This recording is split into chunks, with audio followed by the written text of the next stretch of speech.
एक बार बताना नोटिफिकेशन आएगा तुम लोग पे।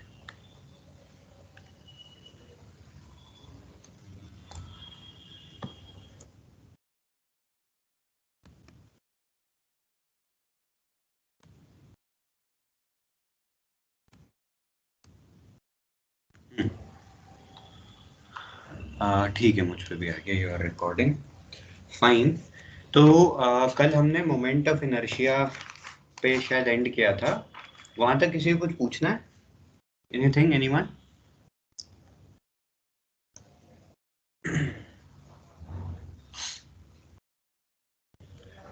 अच्छा चलो ठीक है, कोई बात नहीं है।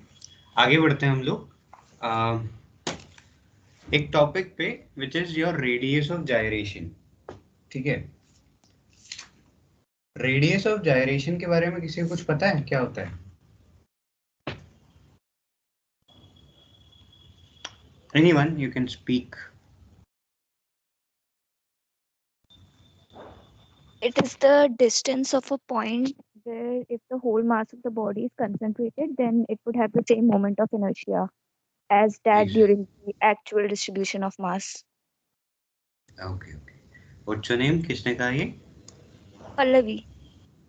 पल्लवी। Okay, nice Pallavi. तो radius of gyration is simply like it's a point at which we can suppose that the entire mass of a configuration is concentrated so that it has the same moment of inertia. For example, consider करो मेरे पास एक कोई भी random है, object है 2D 3D और ये मेरे पास कोई एक्सिस है। इस एक्सिस के अबाउट इस मास का कोई ना कोई मोमेंट ऑफ इनर्शिया होगा, आई, है ना? अब रेडियस ऑफ जायरेशन क्या है, ध्यान से सुनना। रेडियस ऑफ जायरेशन वो डिस्टेंस है इस एक्सिस से, परपेंडिकुलर डिस्टेंस, जहां पर मैं सपोज कर सकता हूं कि ये पूरा मास कंसंट्रेटेड है। मतलब मान लो कि ये वो डिस्टेंस है, इसको मैं जनरली के से रिप्रेजेंट करता हूं, दिस इज रिप्रेजेंटेड बाय के। सपोज करो कि ये वो डिस्टेंस है, इस बॉडी का मास अगर m है, इस पॉइंट पे मैं सपोज करूंगा कि टोटल मास m इस पॉइंट पे कंसंट्रेटेड है। कंडीशन क्या है कि इस कॉन्फ़िगरेशन का मोमेंट ऑफ इनर्शिया और इस कॉन्फ़िगरेशन का मोमेंट ऑफ इनर्शिया सेम होना चाहिए, यानी इसका भी मोमेंट ऑफ इनर्शिया सेम होना चाहिए। यहां से I calculate something known as radius of gyration. For example, कल हमने किसकी बात की थी? एक स्फेयर की बात की थी, है ना? एक स्फेयर का मोमेंट ऑफ इनर्शिया निकाला था 2/5 mr², अपने डायमीटर के अबाउट निकाला था।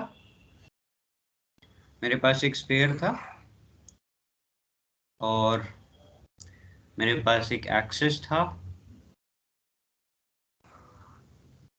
जो इसके डायमीटर से पास हो रहा था, और मैंने इसके अबाउट इसका मोमेंट ऑफ इनर्शिया निकाला नहीं था, तो मैं इंटीग्रेशन करने को दिया था। किसी ने किया हो तो उसे पता होगा कि जो आंसर आया था दैट वाज 2/5 mr², जहां पर r is the radius of the sphere. Sphere की बात हो रही है, अगर हेमिस हॉलो स्फेयर का करोगे तो it will be 2/3 mr²। Clear? हाँ, कुछ कहा किसी ने?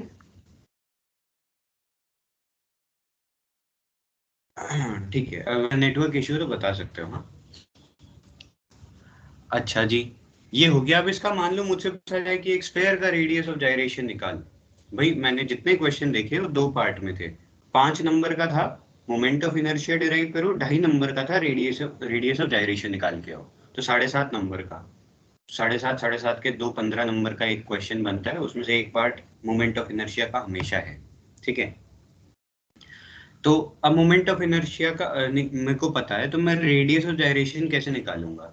बहुत इजी है, कुछ भी नहीं है। ये सेम एक्सेस उठाओ ऐसी से किसी के डिस्टेंस पे परपेंडिकुलरली, किसी के डिस्टेंस पे सपोज करो कि टोटल मास कंसंट्रेटेड है।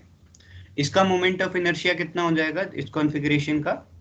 इट विल बी m² है ना? m², एक पॉइंट मास का मैंने कल बताया था। दोनों इक्वल होने चाहिए by definition of radius of gyration.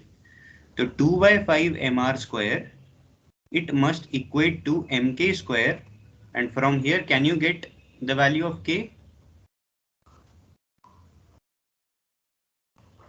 यहां से k का वैल्यू मिल सकता है ना? m से m ने m को मार दिया, k बचा रहा, r का रूट हो गया, यहाँ पर 2/5 देख लेना, कहीं पे कैलकुलेशन मिस्टेक है तो हो सकता है, बट बाकी यही radius of direction. Is it clear? कोई डाउट?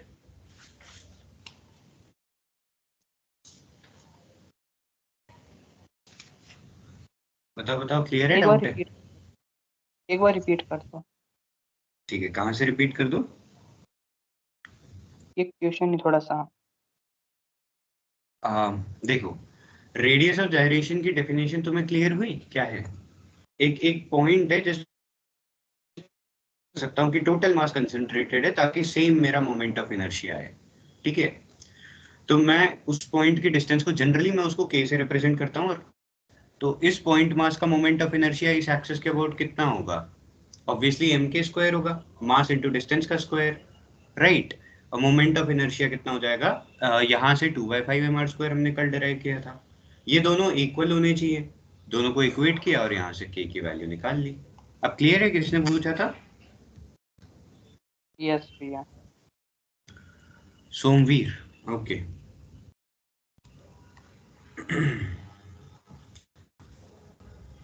ठीक है। मोमेंट ऑफ इनर्शियाज और तुमने देखे? मैंने कहे थे, मैं भेजना भूल गया था यार, सॉरी। मैंने कहे थे कि थोड़े बहुत देख लेना, जैसे एक डिस्क का मोमेंट ऑफ अपने डायमीटर के अबाउट क्या होता है और अपने उस एक्सिस के अबाउट क्या होता है, ये सब देखा?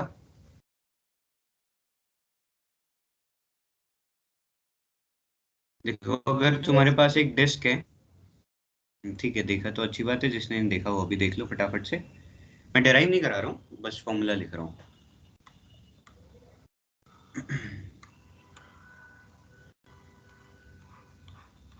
थोड़ा इसको 3D में इमेजिन करना, ठीक है?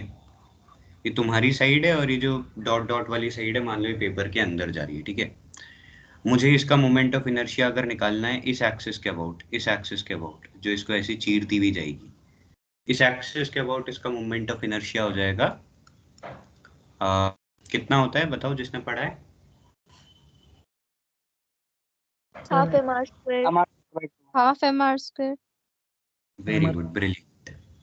mr² by 2। डिस्क है, डिस्क, रिंग का mr² होता है, डिस्क का mr²/2 होता है, ठीक है? इस वाले का मैं परपेंडिकुलर एक्सिस थ्योरम से निकाल सकता हूँ। दो एक्सिस चुन लूंगा, एक ऐसा और एक परपेंडिकुलर वाला, इन दोनों के इक्वल इक्वल होना चाहिए। इसके अबाउट अगर I1 है तो, अरे यार ये ऑटो करेक्ट ना जब इससे काम करवाना होता है तब नहीं करता है। ये I1 है, इसके अबाउट भी I1 होगा क्योंकि सिमेट्रिकल सिचुएशन है। तो परपेंडिकुलर एक्सिस थ्योरम कहती है कि I1 + I1 बराबर I, तो यहाँ से निकल जाएगा I1 बराबर I/2, दैट मीन्स mr²/4। सही? क्या लगाया मैंने पर? Perpendicular axis theorem. कोई डाउट?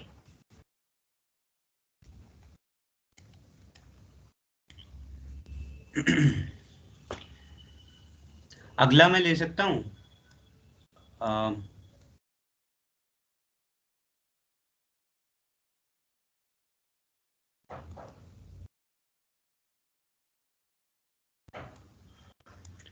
टीम्स पे आते ही हैंग क्यों होने लगता है? चलो इसी से लिख लेते हैं। अगला मैं ले सकता हूँ किसका? एक रॉड का ले सकता हूँ। एक रॉड है, मान लो जैसे तुम्हारी पेन है, पेन का मोमेंट ऑफ इनर्शिया, ये तुम्हारी पेन है इस प्रकार की, और इसका तुम्हें मोमेंट ऑफ इनर्शिया निकालना है। एक निकालना है इस एक्सिस के अबाउट, एक निकालना है इसके सेंटर ऑफ मास के अबाउट। तो पहले तो मुझे ये बताओ कि तुम्हें क्या लगता है किसके अबाउट बैड नेटवर्क क्वालिटी? मेरी आवाज एक बार क्लियर आ रही है? सब लोग कंफर्म कर दो। यहाँ पर मुझे नोटिफिकेशन आया बैड नेटवर्क क्वालिटी। Yes भैया, clear है. क्लियर है ना? ठीक है, उसका अपना चल रहा है। हाँ, अच्छा मुझे एक बात फील करके बताओ कि एक पेन को घुमाना किधर से आसान होता है? बिल्कुल कोने पे पकड़ के घुमाना आसान होता है, बीच पे पकड़ के घुमाना आसान होता है? बताना। बीच में पकड़, पेन को रोटेट कराना है, बीच में आसान। कोने पे तो कितना मुश्किल होता है। वो कोने पे वो एक करते भी है ना बच्चे की, एक कोने पे फिर एक रॉड के दूसरे कोने पे बैग टांग देते हैं, फिर उसे उठा नहीं पाते हैं। कोने से घुमाना बहुत मुश्किल होता है, बीच से घुमाना इजी होता है। तो बीच से घुमाना इजी होता है, इसलिए बीच का मोमेंट ऑफ इनर्शिया मैं एक्सपेक्ट करता हूँ कम आएगा। और हालांकि जब तुम इसे निकालते हो तो ये कम ही आता है, मेरे ख्याल से 1/12 ml स्क्वायर आता है if I am not wrong. ml square। एक बार कोई कंफर्म कर दो किसी ने पढ़ा तो। यही Yes, आता है? भैया, 1 हाँ by भैया ये भैया। Yes, okay good. इसका मैं कहाँ से निकालूंगा? sir. Parallel axis theorem. Yes, sir. ये डिस्टेंस कितना है r? नहीं सॉरी, ये डिस्टेंस कितना है l/2? हाँ भैया। सर कौन बोल रहा है बीच बीच में? कोटा फैक्ट्री वाली बात याद आ रही है मेरे को।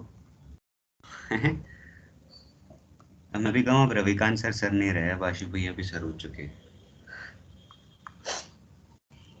चलिए ये कितना है? 1/12 ml square plus ml square by 4 कितना आ जाएगा? ml square by 3। ml square by 3।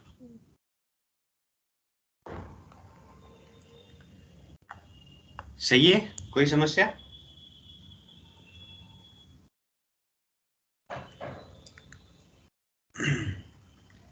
चलो सही है। रॉड का भी हो गया, डिस्क का भी हो गया, सिलेंडर का निकालें। अब चेंज हो सकता है, ठीक है। मान लो मेरे पास एक सिलेंडर है। अच्छा मुझे एक बात बताओ कि एक सिलेंडर है, हॉलो हॉलो नहीं ले रहा हूँ मैं, सॉलिड ले रहा हूँ। हॉलो के लिए बहुत ऊटपटांग फॉर्मूले हैं, मुझे ध्यान भी नहीं है टू बी वेरी ऑनेस्ट, वो किसी बुक से रेफर करना, ठीक है। सॉलिड सिलेंडर में दो एक्सिस हो सकते हैं, एक ये एक्सिस हो सकता है, एक ये एक्सिस हो सकता है, एक ये एक्सिस हो सकता है इसको रोटेट करने का, and there can be many more, but ये 3 स्टैंडर्ड एक्सिस हो सकते हैं, है ना, जहां से हम इसको रोटेट करना चाहेंगे। अच्छा मुझे बताओ, एक सिलेंडर जो है वो असल में एक रॉडी जैसा तो है कि नहीं? भाई साहब जो एक सिलेंडर है, सिलेंडर को अगर मैं थोड़ा सा दूर से देखूं तो मुझे रॉडी जैसा तो दिखेगा। तो जो डेरिवेशन मेरा रॉड के लिए होता है अल्टीमेटली वैसा ही एक डेरिवेशन मेरा सिलेंडर के लिए भी होता है। ये तुम करके देख सकते हो, हमारे पास टाइम नहीं करेंगे। यहां पर अगर तुम मोमेंट ऑफ इनर्शिया निकालोगे तो इतना आएगा, यहां पर अगर तुम निकालोगे तो इतना आएगा। Is that clear? नोट करते जाओ। अब बात करते हैं तीसरे एक्सिस की। तीसरे एक्सिस के अराउंड भी देखना बहुत आसान है। सपोज करो कि तुमने सिलेंडर को पिचका दो तो क्या बनेगा? एक डिस्क बन जाएगी। यहां से चपटा कर दो, इसका एक क्रॉस सेक्शन अगर मैं ले लूं तो क्या मिलेगा मुझे? डिस्क, है ना?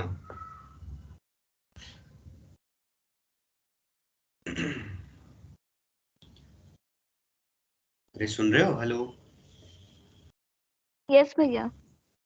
डिस्क मिलेगी। क्या मिलेगा? डिस्क ही तो मिलेगी, यस। हाँ है भैया। ना? बस तो फिर जो डिस्क का मोमेंट ऑफ इनर्शिया है वही सिलेंडर का भी हो जाएगा।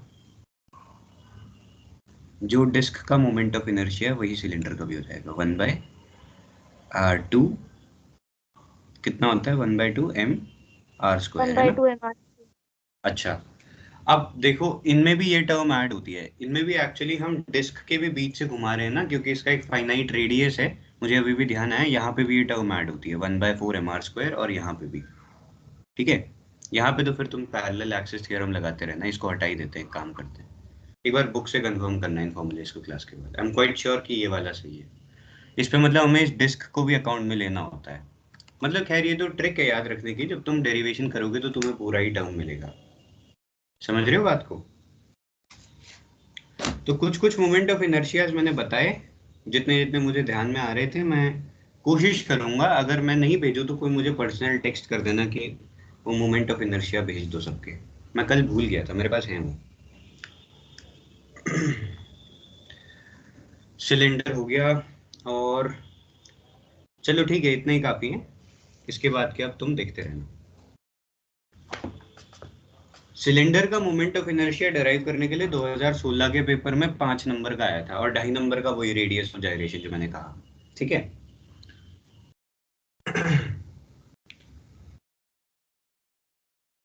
ये हो गया तुम्हारा।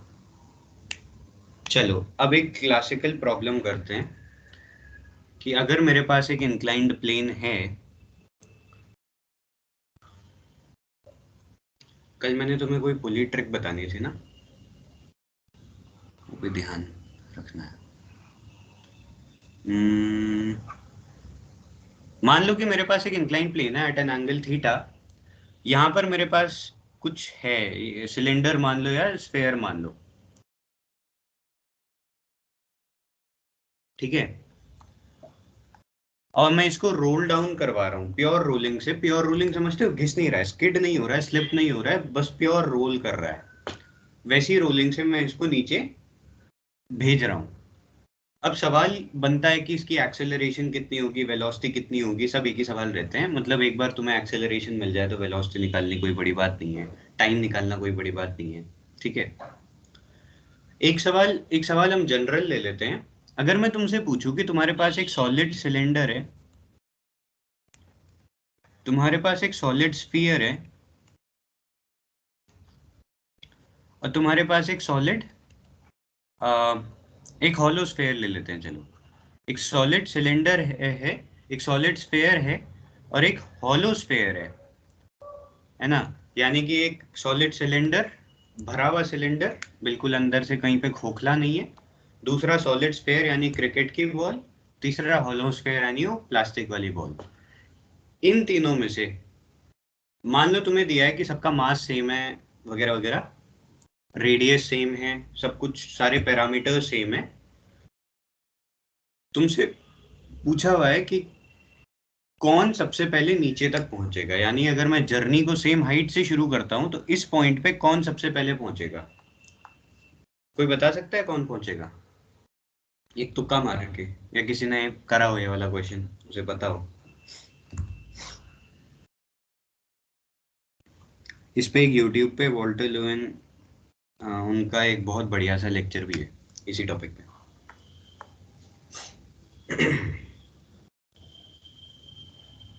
चलो कोई नहीं, देखो, इस प्रॉब्लम को अटैक कर सकते हैं हम दो तरीकों से। एक तो है कि अपनी बुद्धि का प्रयोग करें, है ना। एक है कि थोड़ा मैथमेटिशियन ना बन के फिजिसिस्ट बने। तो फिजिसिस्ट बनने की कोशिश करते हैं। देखो क्या, यहां पर इस पॉइंट पे, मान लो इस पॉइंट पी पे सबके पास पोटेंशियल एनर्जी होगी। पॉइंट पी पे सबके पास क्या होगी? पोटेंशियल एनर्जी होगी, है ना, क्योंकि सब रेस्ट पे हैं तो सबके पास एक पोटेंशियल एनर्जी होगी। अब ध्यान से सोचने वाली बात है कि जैसे ही ये बॉडी नीचे मूव करेगी, ये दो टाइप एनर्जीज में टूटेगी।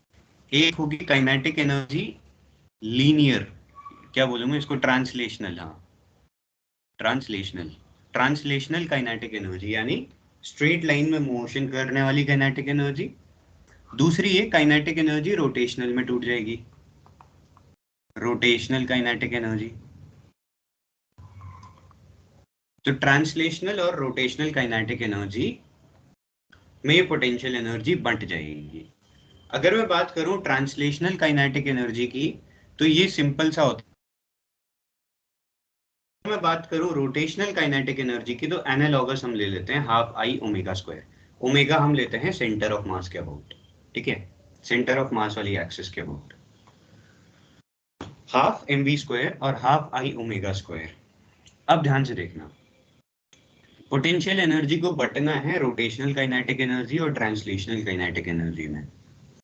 अगर किसी का मोमेंट ऑफ इनर्शिया हाई है, अगर किसी का मोमेंट ऑफ इनर्शिया हाई है, तो उसकी रोटेशनल काइनेटिक एनर्जी हाई होगी।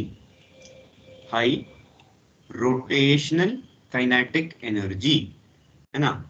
जितना ज्यादा मोमेंट ऑफ इनर्शिया उतनी ज्यादा रोटेशनल काइनेटिक एनर्जी, साफ सीधी बात है। लेकिन टोटल एनर्जी तो कांस्टेंट थी, टोटल एनर्जी जो थी वो तो कांस्टेंट थी। एक सेकंड, इसको पकड़ के इधर ले आते हैं। टोटल एनर्जी कांस्टेंट थी, तो अगर एक को ज्यादा मिलेगा, एक का फायदा होगा, तो दूसरे को नुकसान करवाना पड़ेगा। तो इसकी जो ट्रांसलेशनल काइनेटिक एनर्जी है वो लो हो जाएगी। रोटेशनल काइनेटिक एनर्जी ज्यादा, ट्रांसलेशनल काइनेटिक एनर्जी कम। ट्रांसलेशनल काइनेटिक एनर्जी कम तो लो स्पीड, साफ सीधी बात भाई, कम ट्रांसलेशन काइनेटिक एनर्जी यानी लो स्पीड।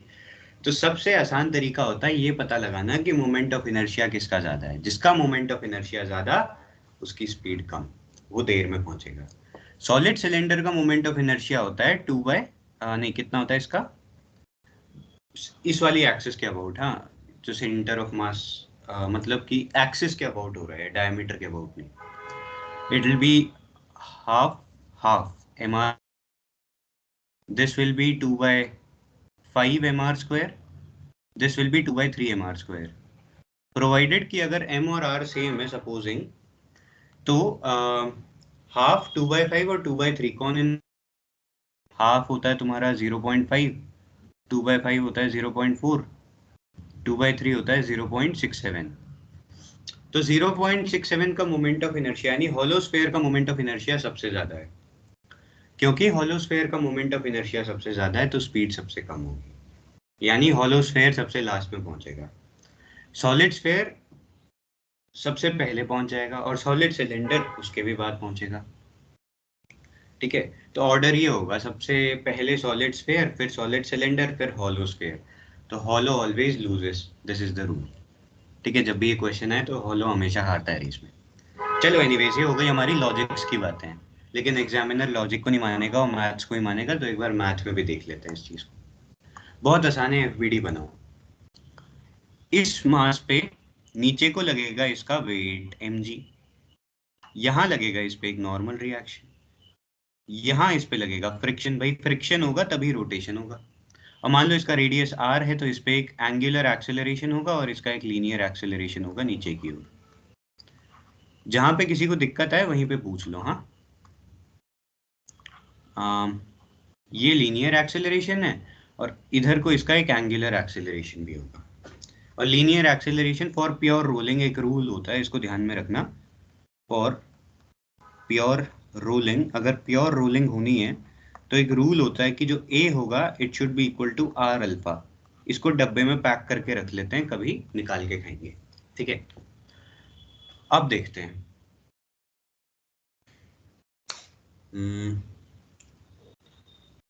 सबसे पहले तो इस पे एक टॉर्क जो लगेगा that will be f times r. ठीक है, मैं जब भी रोटेशन को कंसीडर करूंगा ना, कोई ऐसी मोशन जिसमें रोटेशन और ट्रांसलेशन हो रहा हो, तो मैं इसको बहुत तरीके से कैसे कंसीडर करता हूँ. Rotation about centre of mass and translation of centre of mass.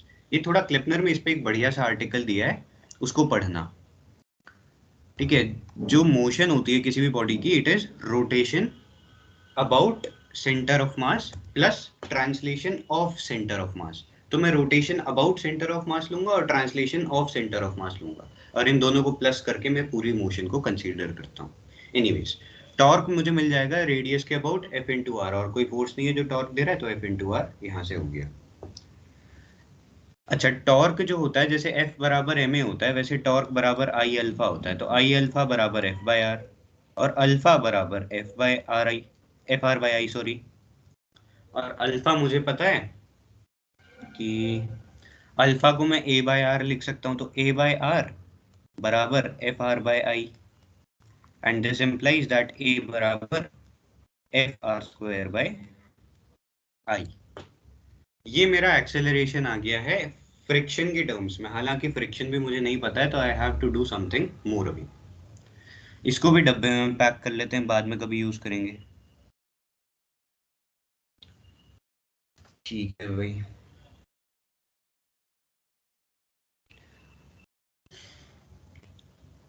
Screenshot ले लो फटाफट से.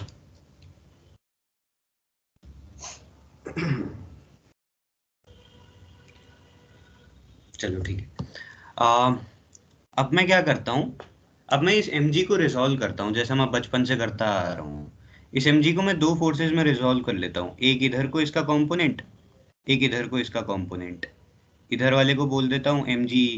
ये अगर थीटा है तो ये भी थीटा होता है, this will be mg cos theta, this will be mg sin theta, mg cos theta, mg sin theta. तो अब मैं लिख सकता हूँ ट्रांसलेशन की इक्वेशन, यहीं पे हो जाएगा शायद. हाँ, ट्रांसलेशन की इक्वेशन में लिख सकता हूँ कि नीचे को फोर्स लग रहा है mg sin थीटा, ऊपर को फोर्स लग रहा है F, और ये बराबर होना चाहिए ma के. हो गया काम. mg sin theta minus F की वैल्यू क्या हो जाएगी, F की वैल्यू हो जाएगी आई a बाय आर स्क्वायर, इस वाले डब्बे को अनबॉक्स किया, बराबर ma.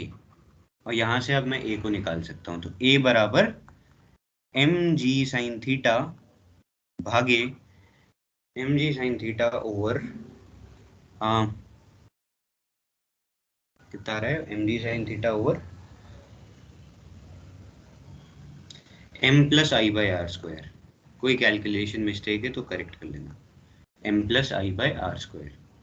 तो यहाँ पे हमें वही दिख गया कि जितना ज्यादा moment of inertia, high moment of inertia यानी कि लो speed, high moment of inertia यानी कम एक्सेलरेशन। बस बात ये है कि अब हमने थोड़ा मैथमेटिकली डिराइव कर लिया है। अब यहाँ पर अलग अलग के लिए तुम सिलेंडर के लिए उसका मोमेंट ऑफ इनर्शिया डाल लो, स्फेयर के लिए उसका डाल लो, होलो स्फेयर के लिए उसका डाल लो, कोन के लिए, कोन का तो शायद नहीं होता है, मतलब याद नहीं रखते हैं। हाँ, मतलब जिसका भी तुम निकालना उसका मोमेंट ऑफ इनर्शिया यहाँ पे डाल दो। This equation is ultimately independent of mass. हाँ, ये मत सोचना मास पे डिपेंड कर रहा है, मास जाएगा क्योंकि मोमेंट ऑफ इनर्शिया में मास तो आएगा ही आएगा।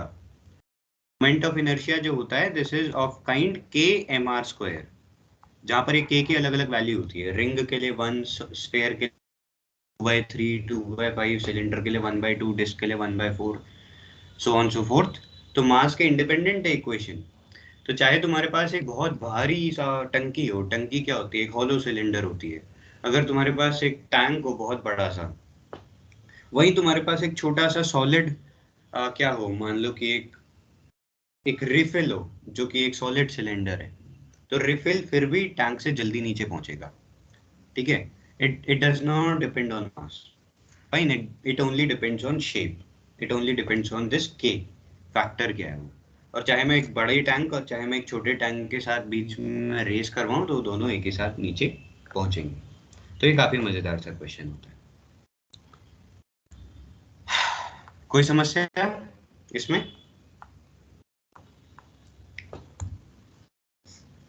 नो भैया। सुना तुम लोगों ने, बोर हो गए बीच में? सुना? Where is your shared window? Sharing is paused until you return to the shared window. अच्छा,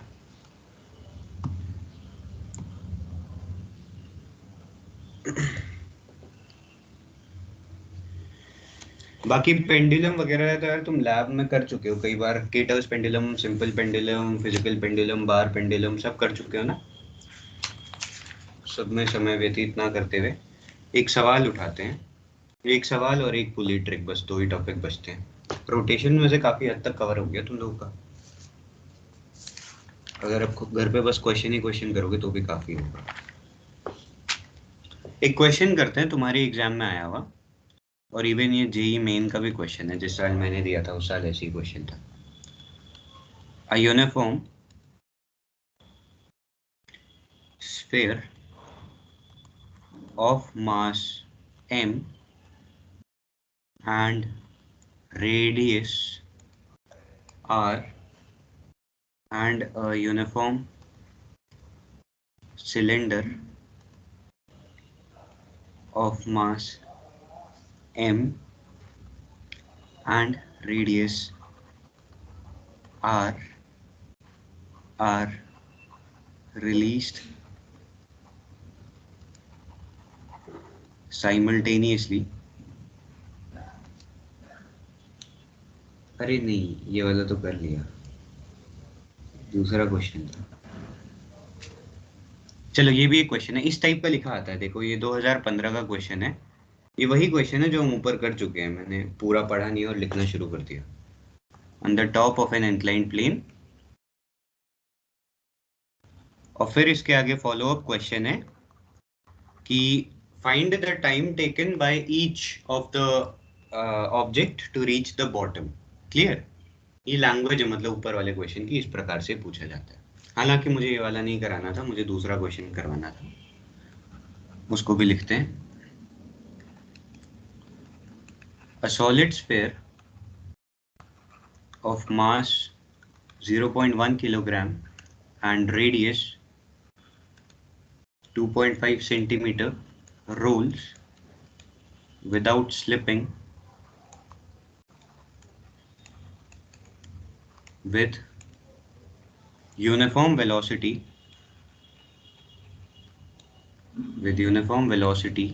of 0.1 meters per second along a straight line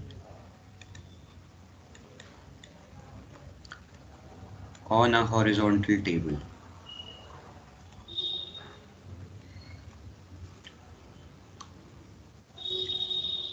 On a horizontal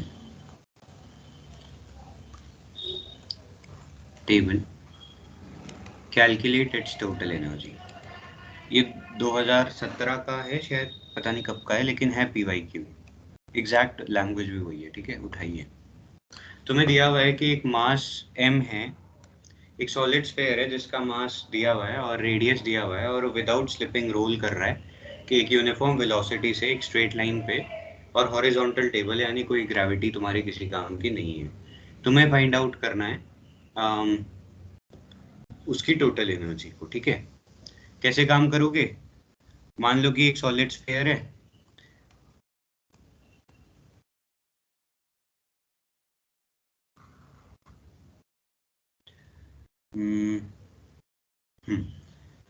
अच्छा एक जना अभी फटाफट से स्क्रीनशॉट ले लो। कुछ बच्चे अगर लेट ज्वाइन हुए होंगे तो इसमें आ जाएंगे, जो लीव हो गए होंगे उस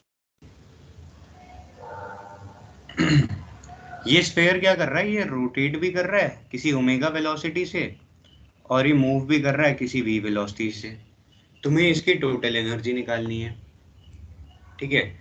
रोटेट भी कर रहा है v वेलोसिटी से, और मूव कर रहा है v वेलोसिटी से, और रोटेट कर रहा है ओमेगा वेलोसिटी से। टोटल एनर्जी निकालनी है। तो मैंने क्या कहा था, कैसे हम इस एनर्जी को निकालते हैं? एनर्जी, जो टोटल एनर्जी होगी, इसको मैं दो हिस्सों में तोड़ूंगा।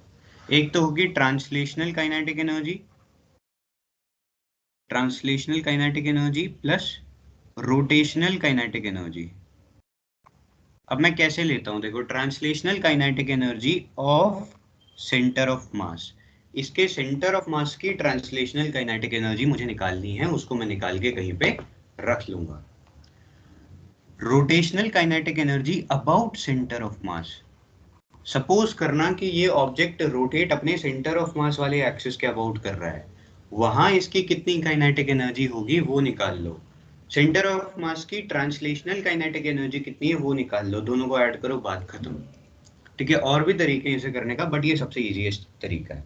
और इसका एक डेरिवेशन है कि बाकायदा ये ट्रू है कि हम इसको ऐसे दो कंपोनेंट्स में ब्रेक कर सकते हैं। वो क्लेपनर में दिया है, या फिर बर्कले फिजिक्स कोर्स वाली वॉल्यूम में दिया हुआ है। उस ऑथर का नाम मुझे याद नहीं है, वो भी एक अच्छी किताब है, ठीक है। Translational kinetic energy of centre of mass कितना होगा? हाफ mv², यहाँ पे vcm आ जाएगा, plus half ICM omega square. अच्छा, अब तुम बोलोगे आई ओमेगा कुछ नहीं दिया हुआ, इसको भी निकालने का एक तरीका है। Half ICM centre of mass के अबाउट सॉलिड स्फीयर का मोमेंट ऑफ इनर्शिया, बताओ कितना होता है डायमीटर के अबाउट?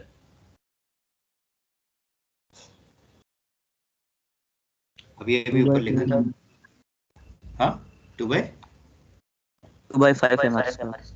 Very good, 2/5 mr²। लिखा है रोलिंग विदाउट स्लिपिंग।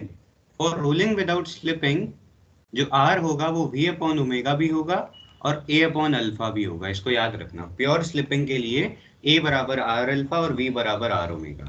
तो यहाँ पर मैं ओमेगा को क्या लिख सकता हूँ? v²/r² लिख सकता हूँ।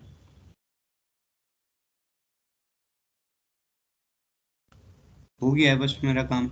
मेरे को R नहीं दिया हुआ था, वैसे तो दिया हुआ था, वो चाहिए भी नहीं था।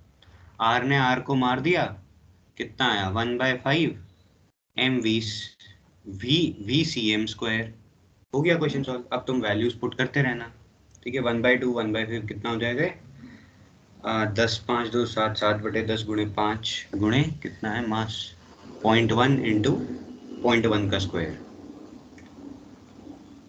इसके आगे का हो जाना चाहिए, मुझे लगता कोई प्रॉब्लम आई। क्लियर है? कोई डाउट है किसी को?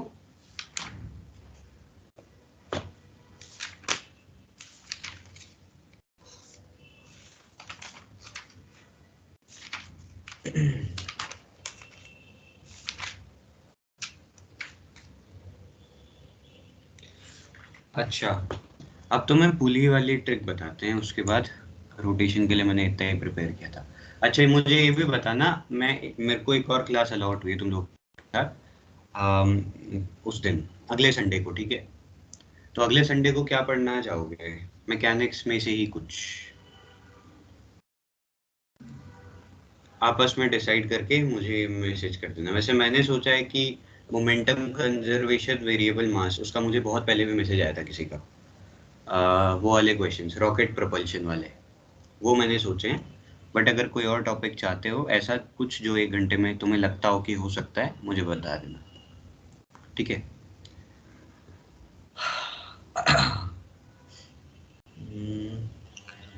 हाँ, पुली में देखो बहुत आसान आसान काम करने होते हैं पुली में।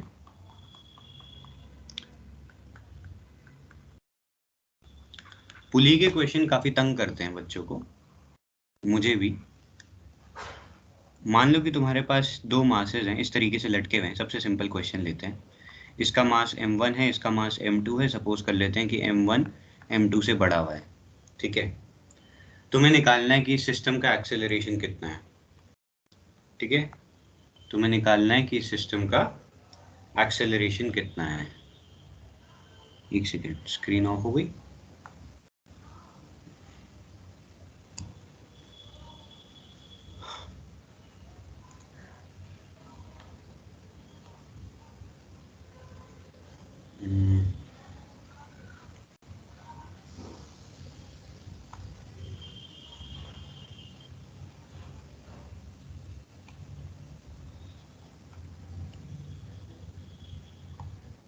एक मिनट है बस, 1 नोट किया था, पता नहीं मैंने शायद क्रॉस तो बना दिया था।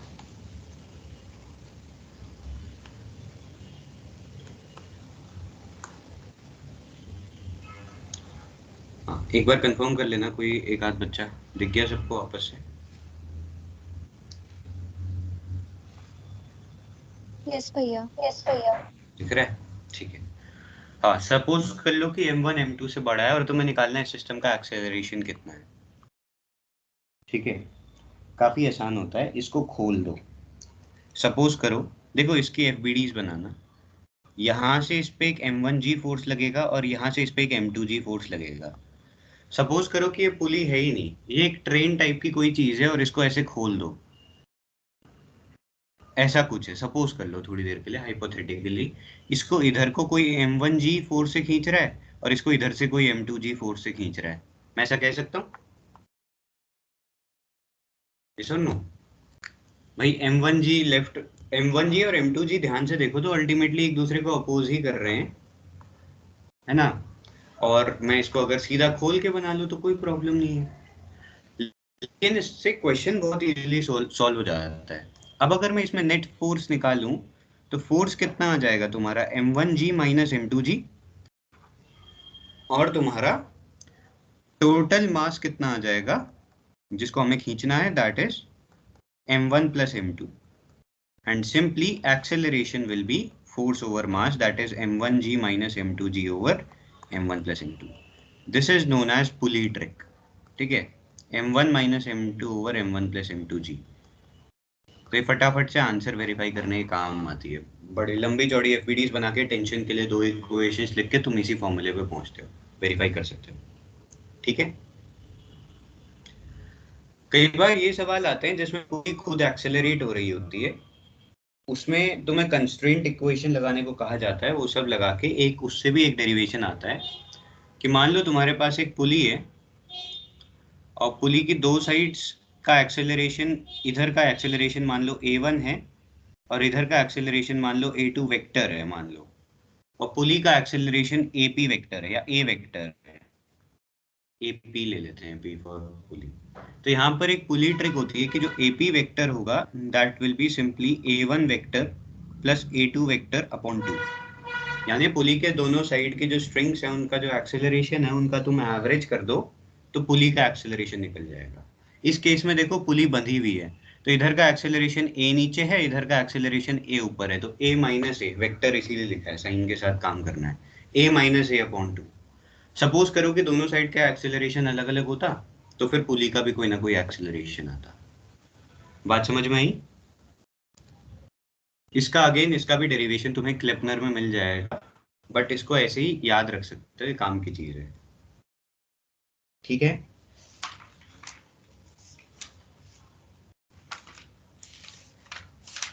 अब मैंने जो प्रिपेयर किया था उसके हिसाब से मैं करवा ही चुका हूँ लगभग सब कुछ।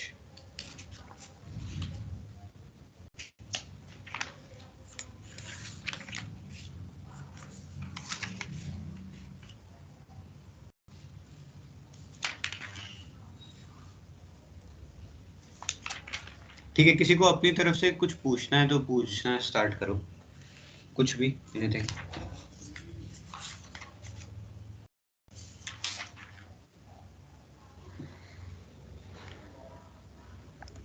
सुन पा रहे हो मुझे?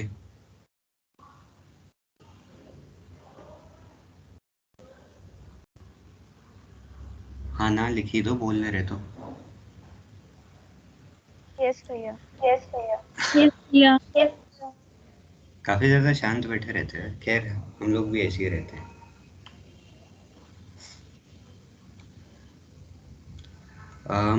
तुम्हारा एग्जाम दिखाते हैं, तुम्हें कुछ किस टाइप का पेपर आता है।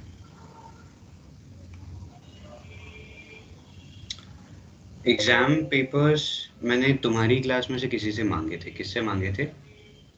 तुम लोग के पास है मैकेनिक्स के एग्जाम पेपर्स, PYQs?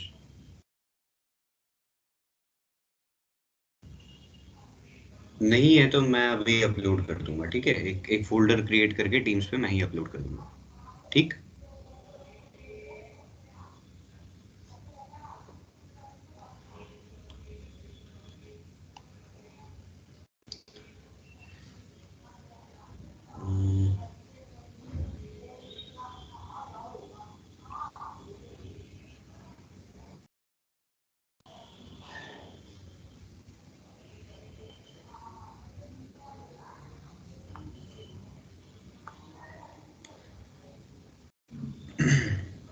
हाँ जी, कंफर्म करना मेरी स्क्रीन दिख रही है?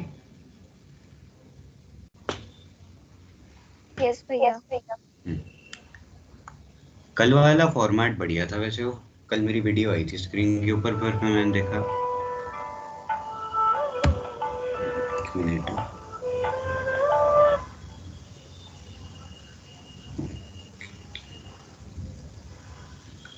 दी क्लास में मैं करता हूँ। अच्छा जी, ये तुम्हारा एग्जाम पेपर है, देख लो। इस तरीके का दिखता था जब ऑफलाइन हुआ करता था।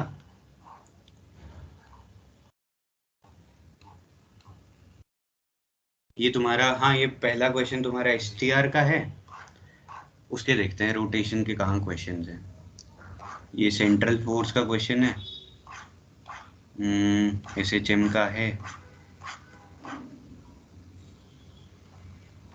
कोलिजन का, हाँ कोलिजन भी एक इम्पोर्टेंट टॉपिक है। रुद्र ने कुछ पूछा था, किसने पूछा था? किसी का अभी मैसेज आ रहा था थोड़ी देर पहले।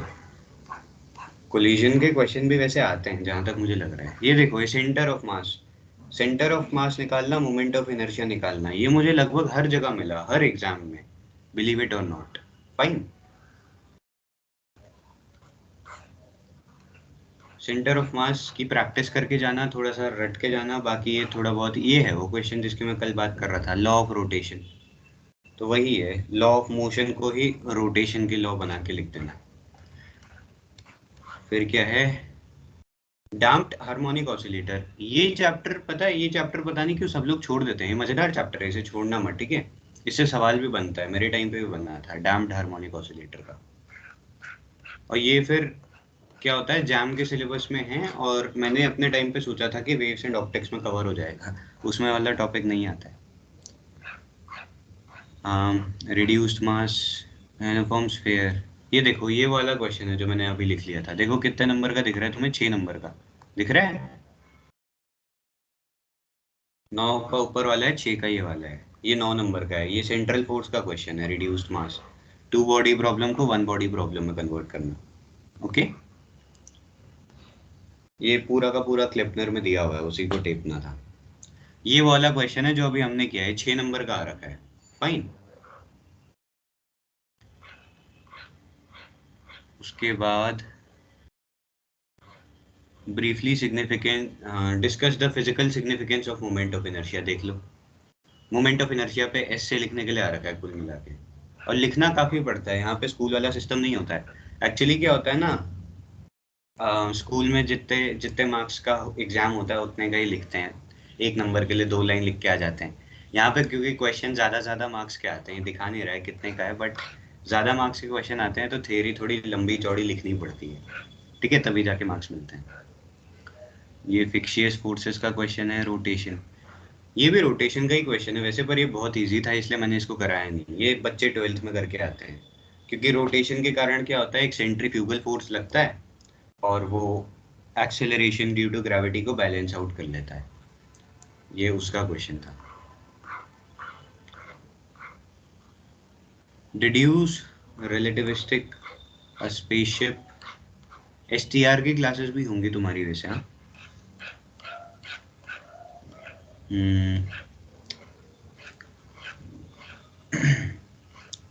अगेन कोलिजन, ग्रेविटेशनल पोटेंशियल, हाँ, central, find the moment of inertia of, ये देखो, centre and perpendicular to its geometrical axis, ये रहा मोमेंट ऑफ इनर्शिया। अभी अभी हमने सिलेंडर का लिखा था, ये उसका डेरिवेशन है, तो इसने डिस्क्स में तोड़ तोड़ के किया हुआ है।